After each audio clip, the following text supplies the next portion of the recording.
আচ্ছা, green house effect থেকে আমি তোমাদের 6 মার্কসের জন্য বলেছিলাম সেন্টার আইডিয়াটা খুব ভালো করে পড়তে। কারণ সেন্টার আইডিয়ার মধ্যেই যে সমস্ত বিষয়গুলো তুলে ধরা আছে সেখান থেকেই কিন্তু শর্ট টাইপের কোশ্চেনগুলো অ্যাটেম্প্ট করা যায়। সেখানকার যে কি ইভেন্ট গুলো হলো, বা গ্রিন হাউসের ফলে গ্লোবাল ওয়ার্মিং এর ফলে কি কি হচ্ছে, কি কি হবে ফিউচারে, সেই সব বিষয় নিয়েই কিন্তু শর্ট কোশ্চেন গুলো আসবে।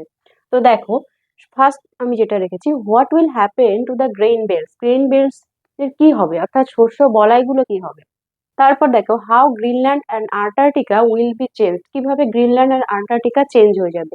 হবে analyse the purpose of mentioning practical nut trees. Practical nut trees বলতে কি বোঝানো হয়েছে, with vegetables crowding the front lawn, explain the picture briefly. মানে ভেজিটেবলস কেন হবে, লন বলতে কি একটা স্মল স্পেস বা land in front of house.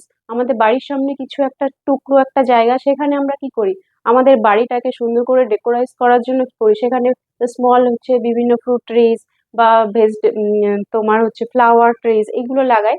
কিন্তু কি হবে, যখন আমাদের খাদ্য সংকট চলে আসবে তখন সার্ভাইভ করার জন্য আমরা কি করব, ওইসব না লাগিয়ে কি করব, ভেজিটেবলস লাগাবো, তাই না। Why is the temple of Rome mention in the poetry. কেন এখানে রোমের টেম্পলের কথা বলা হয়েছে। What do you mean by forum in the poetry green house effect. Forum বলতে কি, ফোরাম হচ্ছে কোনো একটা মার্কেট প্লেস বা পাবলিক স্কোয়ার ইন রোম, তাই তো।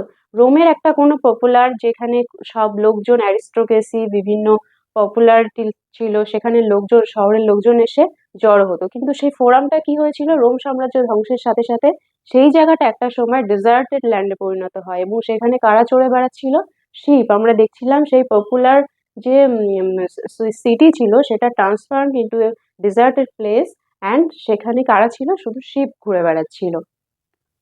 What is Korean armadas. Korean armadas কি, what does the poet mean by the word lets them have their life little time in the sun. মানে আমাদের কেন বলা হচ্ছে যে তাদেরকে সূর্যের দিকে কিছুটা সময়ের জন্য রাখ। How will the green house effect the public. Green house কিভাবে পাবলিককে এফেক্ট করবে। তো ওকে, এই সমস্ত কোশ্চেন গুলোই 10টা কোশ্চেন যদি খুব ভালো করে দেখো, আশা করছি এখান থেকে তোমরা কমন পেয়েই যাবে, এবং গ্রিন হাউস এফেক্টের 6 মার্কসের জন্য সেন্ট্রাল আইডিয়াটা খুব ভালো করে পড়ে রেখো।